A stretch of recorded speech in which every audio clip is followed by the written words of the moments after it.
تو یہ دجالی ٹولہ جو ہے نا، یہ نہیں بتائے گا کہ کہاں سے دجال، نہیں بتاتے. آپ دیکھیں ڈاکٹر اسرار کو یہ سب بتاتے ہی نہیں ہے بھئی دجال کہاں سے نکلے گا، اور اس کے ساتھ کون کون لوگ ہوں گے، کس کس طرح کے لوگ ہوں گے جو نکلیں گے، اور امام مہدی کہاں سے نکلیں گے. تو یہ نہیں بتائیں گے. جتنے گمراہ اور بدعتی فرقے ہیں وہ فتنوں کو لے کر کے، گمراہیوں کو لے کر کے عراق کا نام نہیں لیں گے. کیوں؟ اس لیے کہ ان سب کا مرکز وہی ہے. وہ ادھر ادھر جھوٹی دلیلوں سے، من گھڑت دلیلوں سے، اور ادھر ادھر دوسروں کی رائے سے کبھی جو ہے نجد کا نام لیں گے، وہ بھی حجاز کے مقابلے میں جو نجد ہے وہاں عرب میں، اس کو یہ لوگ مراد لیں گے. اور کبھی کسی شخصیت کو مراد لے لیں گے، کسی خاص علاقے کو جس کا کہیں ذکر ہی نہیں ہے، اور عراق کا نام لے کر کے.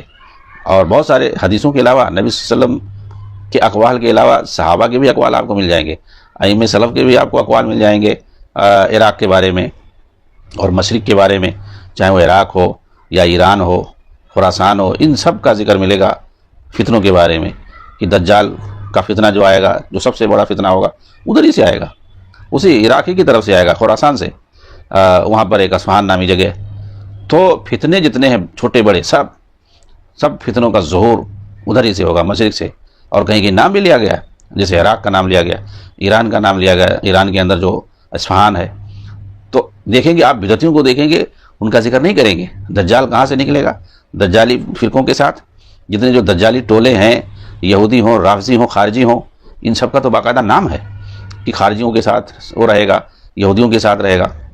اور یہ جتنے مشرک اور بدعتی ہیں، یہ سب جو ہے سب ٹولہ اسی دجال کے ساتھ نکلے گا. کہاں سے نکلے گا دجال؟ اپنے ان تمام ٹولیوں کے ساتھ، خارجی اور جو ہے یہودی ٹولوں کے ساتھ. یہ ادھر اصفہان سے نکلے گا، مشرق سے نکلے گا، ادھر ہی سے آئے گا. تو دیکھیں گے آپ جو ہے جو خارجی اور بدعتی قسم کے لوگ ہیں نا، یہ سب نہیں بیان کریں گے زیادہ. دجال کہاں سے نکلے گا، کہ ان کے ساتھ، دجال کے ساتھ کون کون لوگ ہوں گے، کس طرح کے لوگ، کون کون فرقے ہوں گے.